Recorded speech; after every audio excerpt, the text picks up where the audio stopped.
Welcome back, guys. So I'm going to be showing you something that I think you should be practicing quite a lot just to get used to the airframe and feel what it's like under all sorts of conditions. So without any more messing about, let's jump straight to it.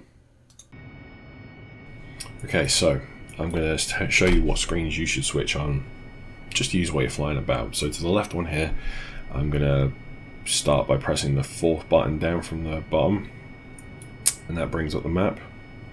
Again, if you switch the knob down there at the bottom of the screen to nav when you've had the pre-alignment already set, then that should come up like that. And then over here to the right, I'm going to switch on the engine one, which is at the top right there. That, again, I'll go into more detail later on, but for now, just keep that there. And again, you've got the engine panel just above that too, that I want you to keep an eye on as well. So, next thing I want you to check is to make sure you've got your keys mapped to the rudder, and then after you've done that, to the brakes as well. So obviously this is going to allow you to taxi to the runway and then of course stop, and also for when you want to take off and land, and you'll see why as well in a moment. So now I'm going to power up, start going. Now as you can see here, I'm just doing it slowly. There's no need to rush, is there?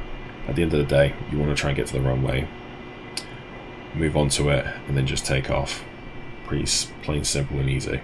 Please don't mistake me for being condescending. I just want to make sure everything's clear and precise.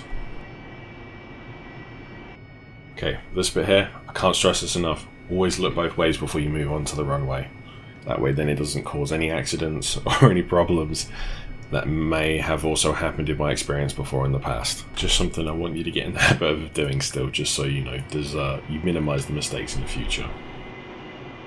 Okay, so as you move onto the taxiway, what I always try and get into the habit of doing is when you've lined yourself up and you're ready to go, is just check everything before you go. So you want to check your engine status, you want to make sure everything's properly running and that you've not missed any steps when you're about to take off. Now normally you're supposed to do this before you take off, but just for the purposes at the moment of this video, I want you just to sort of look at it all just before you take off, and I want you to practice this just a little bit.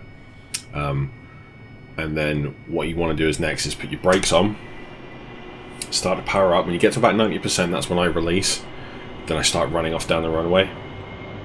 I also want to take this moment to correct a mistake I made in the previous video.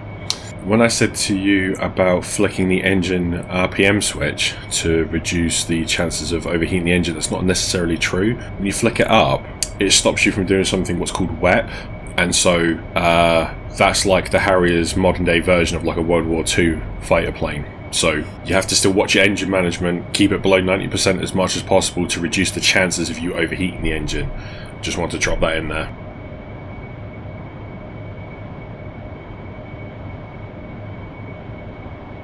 So now hopefully you've been able to successfully take off at this point, and what I want you to do next is to make sure that you bring up the flaps and the gear as shown now here in the video.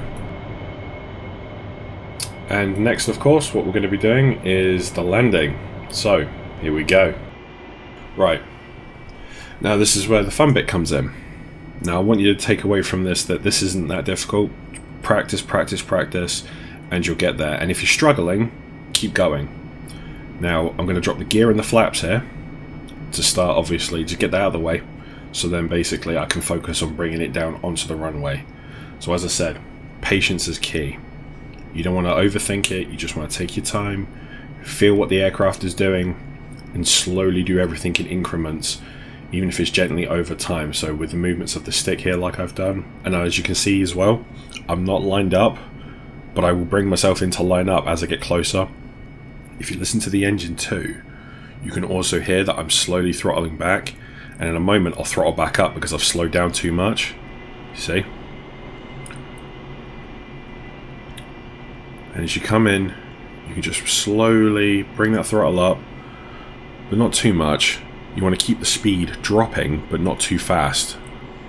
And remember, watch the feet per minute counter as well. That's a good indicator of whether or not you think you're coming in too fast, as well as the symbols in the middle of the HUD. And you want to try and touch the runway like a leaf touching the pond. But if you can't, that's fine.